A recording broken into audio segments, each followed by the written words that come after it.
نه د چا یاد مړ کړم او نه په ژړېدو مرمه.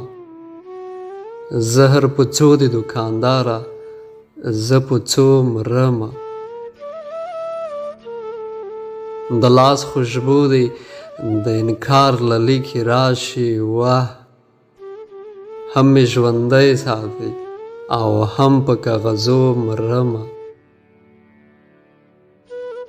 کېنه چې دا شیبه به هم راته بې خونده شي. تا ته به ګورمه قاتلې چې تر څو مرمه. درد بې کسي او بې وسي له حده واوښته. دا څو ماښامه تش ګیلاس ته په کتو مرمه. ژاړو او خاندو هم له تېرو کیسو خوند اخلو. څه په مزه مزه او څومره په نخرو مرمه.